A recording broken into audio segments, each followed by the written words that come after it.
नमस्कार, स्वागत है आपका हिमाचल न्यूज बुलेटिन में। मैं आपके साथ आस्था ठाकुर। चलिए रुक करते हैं खबरों की ओर। शिमला के राम मंदिर हॉल में कथित निकाह को लेकर विवाद खड़ा हो गया है। तनाव बढ़ने पर प्रशासन ने हिंदू संघर्ष समिति के नेता विकास शर्मा को हाउस अरेस्ट पर ले लिया है।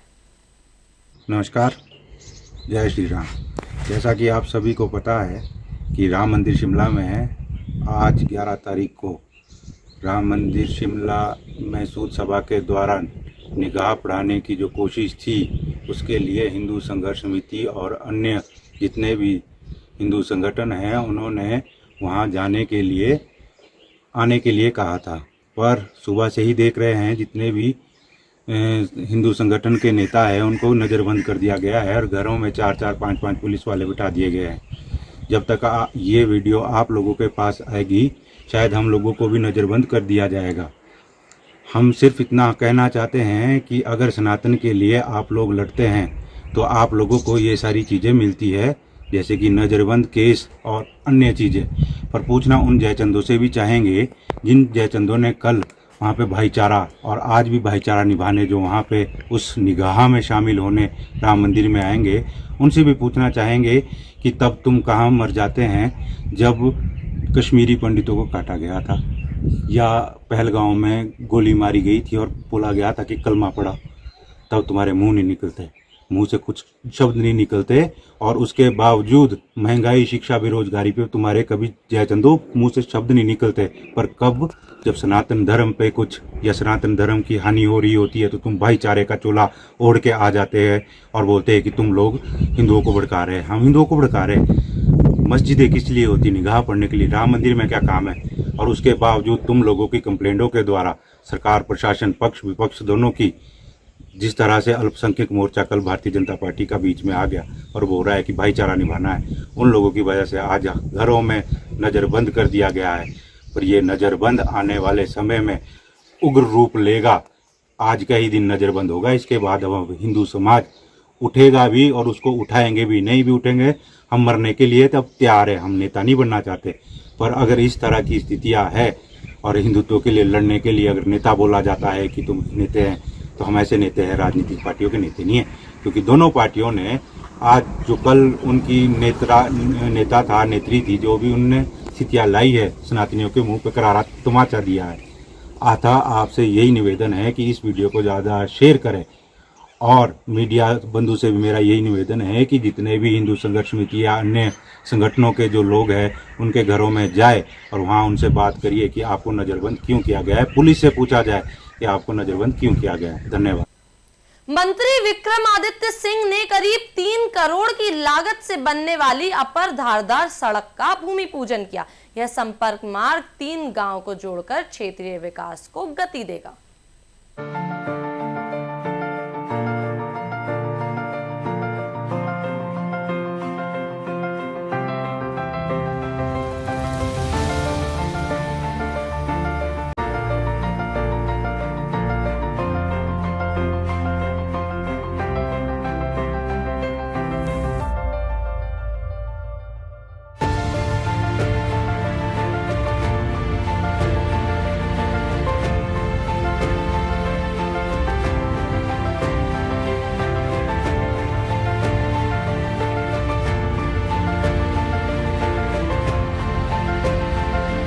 का मैं धन्यवाद करना चाहता हूं। आज मुझे प्रसन्नता है और खुशी है कि कुछ समय बाद आपके इस इलाके का मुझे दौरा करने का मौका मिला। कुछ दिन पहले पिछली बरसातों में भी हमने इलाके का 2 दिवसीय दौरा किया था और बरहाड़ा में भी कार्यक्रम था, मगर उस दिन बहुत ज़्यादा मूसलाधार बारिश थी और ज़्यादा लोग उसमें उस दिन इलाके में नहीं आ पाए। कारण यही था कि हम यहाँ पे आके जो यहाँ के इलाके के मसले हैं, इलाके के मुद्दे हैं, आपके जैसी बरहाड़ा में जो जो विकास कार्य चल रहे हैं उनको सुनना चाहते हैं, उनको पूरा करना चाहते हैं। और जो पूरा हमारा शिमला ग्रामीण निर्वाचन क्षेत्र है जिसका ये एक बहुत ही महत्वपूर्ण अंग है, वहाँ पे जो कार्य पूरे इलाके के अंदर चल रहे हैं, ये इलाका भी उससे अछूता नहीं रहना चाहिए, क्योंकि मैं हमेशा से समानता के साथ विकास करने में विश्वास रखता हूं। हमारे लिए पूरा हिमाचल प्रदेश एक है। हम हमेशा जब बात रखते हैं, चाहे विधानसभा के अंदर रखते हैं, चाहे बाहर रखते हैं, चाहे दिल्ली में रखते हैं, मैंने हमेशा हिमाचल के 75 लाख लोगों की बात करी है और समानता के साथ हर इलाके को आगे ले जाने में हमने हमेशा विश्वास रखा है। ना मैं क्षेत्रवाद में विश्वास रखता हूं, ना मैं जातिवाद में विश्वास रखता हूं, ना ही हम इलाकावाद में विश्वास रखते हैं। मेरे लिए हिमाचल का हर इलाका बराबर है। और उसी तरीके से अगर हम शिमला ग्रामीण की भी बात करें, जहां पे सबसे पहली जिम्मेवारी मेरी विधायक के रूप में है, जो जिम्मेवारी आपने मुझे दी है, दूसरी बार आपने मुझे अपना कीमती मत दिया है, यहां से अपना समर्थन दिया है, तो ये हमारा दायित्व बनता है कि हम यहाँ के जितने भी मसले हैं, विकास के मसले हैं, उनको समय पर पूरा करने का प्रयास करें। उसमें जो बाधाएं आ रही हैं, उसमें जो कठिनाइयां आ रही हैं, उनको भी सुने। आज का ये जो कार्यक्रम रहा है, मैं समझता हूं कि बहुत सकारात्मक रहा है, क्योंकि इसमें यहाँ के जो ज्वलंत मसले हैं आपके पंचायत के, खास करके जो इस प्रोजेक्ट से संबंधित है, उसके बारे में भी जो लेटेस्ट यहाँ की स्थिति बनी हुई है, उसके बारे में भी हमको जागरूक करवाया गया है। और ऐसा नहीं है कि आज ही इसके बारे में हमें जानकारी मिली है। समय समय पर आपके साथी, इस क्षेत्र के हमारे सभी साथी हमसे शिमला में भी मिलते रहते हैं, हमारे कार्यालय में मिलते हैं, हमारे दफ्तर में मिलते हैं, फोन के माध्यम से संपर्क करते हैं और हम लगातार उन विषयों को इन प्रोजेक्ट के अधिकारियों के साथ उठाते हैं। कुछ मसले हैं उसमें से जो सॉल्व हुए भी हैं, मगर कई हैं जो अभी तक सॉल्व नहीं हो पाए हैं। और ये आजकल इस इलाके का मैं समझता हूं कि सबसे महत्वपूर्ण जो विषय है वो बनकर जो है उजागर हुआ है। तो इस पे हमारा ध्यान एकत्रित करना और उस पे कार्रवाई करना, ये हमारा दायित्व है। मैं आपको सबसे पहले तो अपने अभिभाषण की शुरुआत में ये विश्वास दिलाना चाहता हूं कि मुझे कोई संकोच नहीं है। आपको याद होगा, पहले भी मैं जब यहाँ पे एक बारी धरना प्रदर्शन हुआ था, बतौर मंत्री मैं आपके साथ यहाँ पर प्रोजेक्ट की साइट पे आया था और हमने वहां पर भी बिल्कुल साफ शब्दों में कहा कि हमारे क्षेत्र के और खास करके जो प्रोजेक्ट के अफेक्टेड पंचायतें हैं, उनके लोगों के साथ कोई भी कॉम्प्रोमाइज हम सहन नहीं करेंगे। मगर ये भी सच है कि कुछ को लगाया जाता है, फिर बाकी छूट जाते हैं। तो कहीं ना कहीं ये जो है, ये जैसे अंग्रेजों के समय में था कंपनी राज का सिस्टम, डिवाइड एंड रूल, वैसे ही डिवाइड करने की कोशिश हो रही है। उसमें कुछ लोग खुश हो जाते हैं, कुछ लोग रह जाते हैं, आपस में ही फूट पड़ जाती है। तो ये मेरा आपसे भी निवेदन रहेगा, मैं हर बारी जब भी यहाँ पे आता हूँ, हर बारी ये बात कहता हूँ कि सबसे पहले तो आपकी एकता सबसे महत्व। मुख्यमंत्री सुखविंदर सिंह सुक्खू ने ऊना जिले को 250 करोड़ की विकास परियोजनाओं की सौगात दी। बल्क ड्रग पार्क और कामकाजी महिला छात्रावास का शिलान्यास किया गया।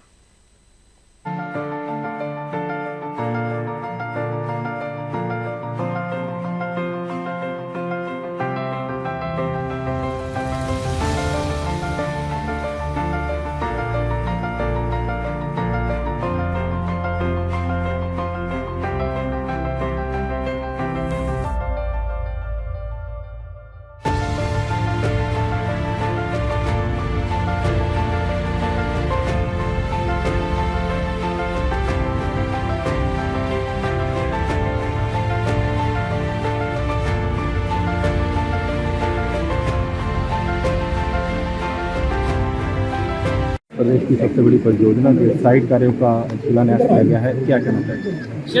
देखिए, बल्क ड्रग पार्क का हम निर्माण करने जा रहे हैं और इस बल्क ड्रग पार्क में का निर्माण हम तेज़ी से करने जा रहे हैं, क्योंकि भारत सरकार और हिमाचल प्रदेश की सरकार ये मिलकर कार्य कर रही है।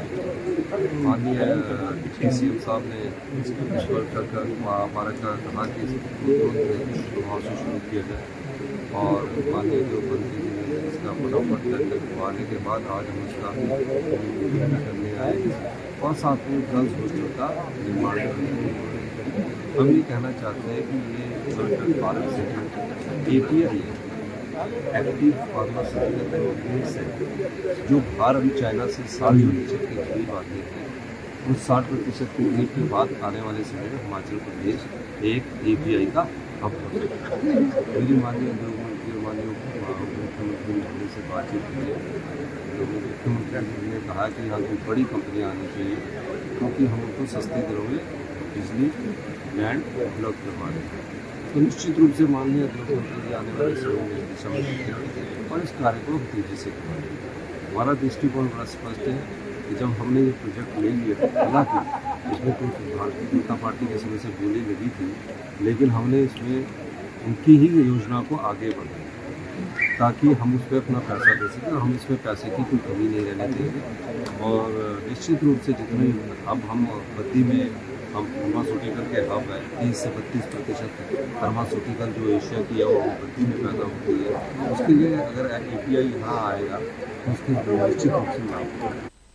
कांग्रेस अध्यक्ष मल्लिकार्जुन खड़गे के बयान के खिलाफ पांवटा साहिब थाने में शिकायत दर्ज हुई। समाज सेवी नाथू राम चौहान ने बयान को भड़काऊ बताते हुए कार्रवाई की मांग की है।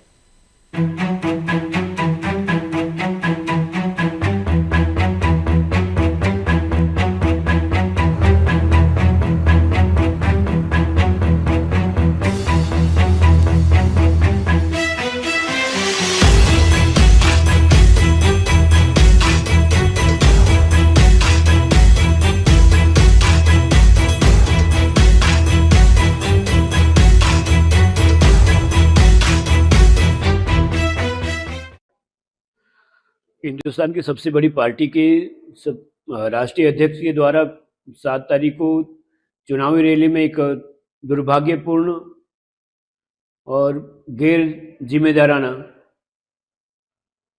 और हिंसात्मक बयान दिया गया, जिसमें उनके द्वारा जो शब्द कहे गए वो भारत जैसे शांति प्रिय देश में कदापि उचित नहीं है, कभी भी ठीक नहीं है। किसी पार्टी के लिए आपका अधिकार है, आप पार्टी के लिए कहो या किसी उसके लिए आप कहो, वो आपका अधिकार हो सकता है। चुनाव में आप उनके लिए कहो और वो आपके लिए कहे, पर ये कह देना कि जहां पर भी कुछ विशेष समुदाय के लोग मिले उनको सांप समझ के उनका सिर कुचल देना, ये बहुत दुर्भाग्यपूर्ण है।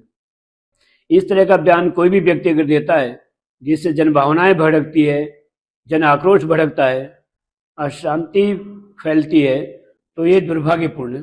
वही मैंने आज श्री पोटा साहब में पुलिस थाने में कंप्लेंट दर्ज की है, FIR दर्ज करवाई है, ताकि कोई भी व्यक्ति हो, कानून से बढ़कर संविधान से बढ़कर कोई नहीं है। देश की शांति, देश की संप्रभुता, देश की अखंडता से बढ़कर कोई व्यक्ति नहीं है। और इस मैंने आज पुलिस विभाग से निवेदन भी किया है कि सख्त से सख्त कार्रवाई इस मामले में अमल में लाई जाए। सोमनाथ ज्योतिर्लिंग दर्शन यात्रा नाहन पहुंची। जी हां, जहां कालिस्थान मंदिर में रुद्राभिषेक हुआ, बड़ी संख्या में श्रद्धालुओं ने दर्शन कर पुण्य लाभ प्राप्त किया।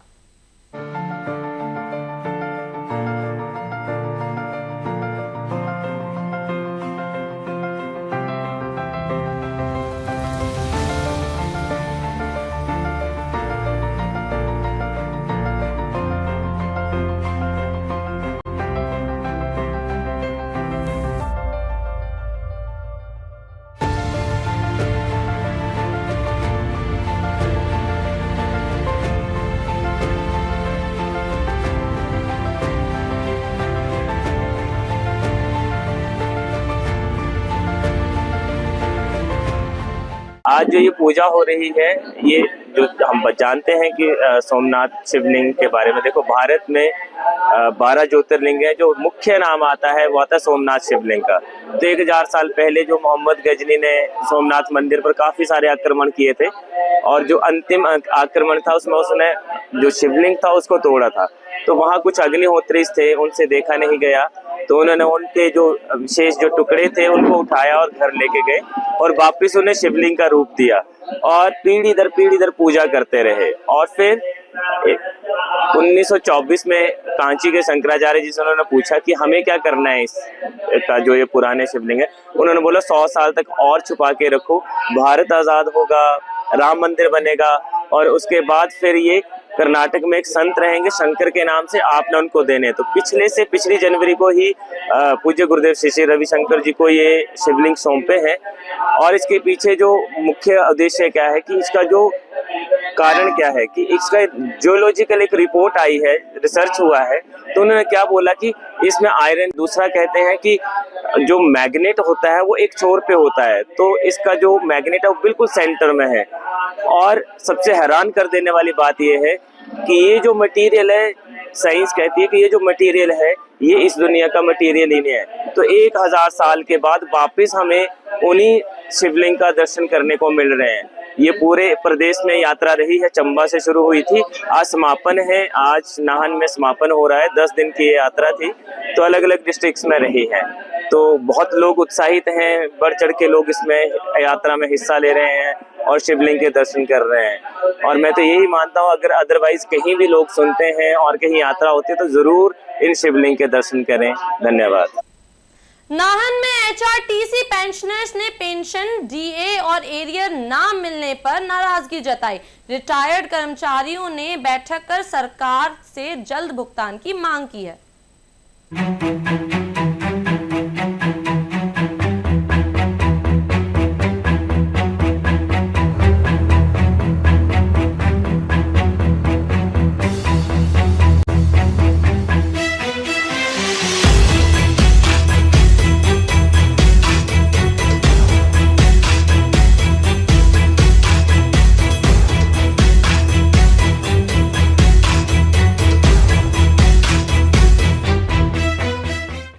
हमारे यहाँ बैठक हुई है जिसमें ये रोष प्रकट किया गया कि आज 10 तारीख होगी पर कोई पेंशन किसी को नहीं आई है, और हमारे सभी जो ड्यूज़ हैं कोई ड्यूज़ नहीं आ रहा है, कोई मेडिकल बिल नहीं, कोई 16 का स्केल का कोई पैसा नहीं आया, और यहाँ तक कि सभी महकमों में 3% डीए मिल चुका है, परंतु एचआरटीसी के पेंशनरों को नहीं मिला। तो अभी हम शिमला में 30 मार्च को शिमला में धरना प्रदर्शन कर रहे थे। तो वहाँ पर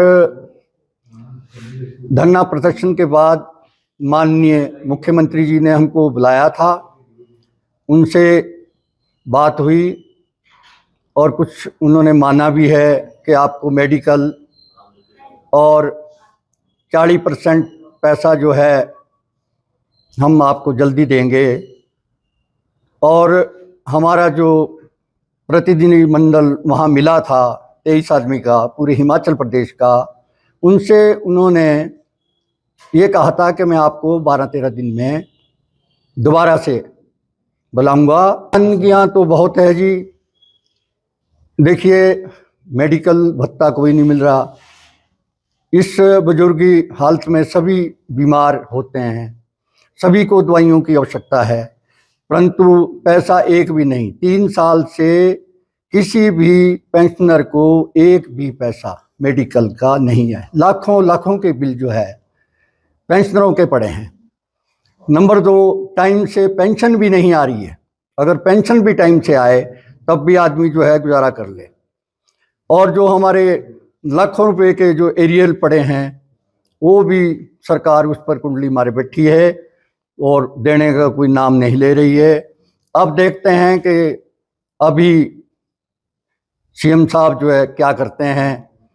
मीटिंग बुलाते हैं कि नहीं बुलाते हैं, क्योंकि उन्होंने धर्मशाला में भी हमसे वादा किया था कि मैं आपको जैसे ही विधानसभा खत्म होगी मैं 10 दिन के अंदर आपको उसके लिए बुलाऊंगा मीटिंग के लिए, परंतु वो मीटिंग आज तक नहीं। फिलहाल हिमाचल बुलेटिन में मेरे साथ इतना ही। ऐसी ही तमाम अपडेट्स के लिए बने रहिए लोकल 7 न्यूज के साथ।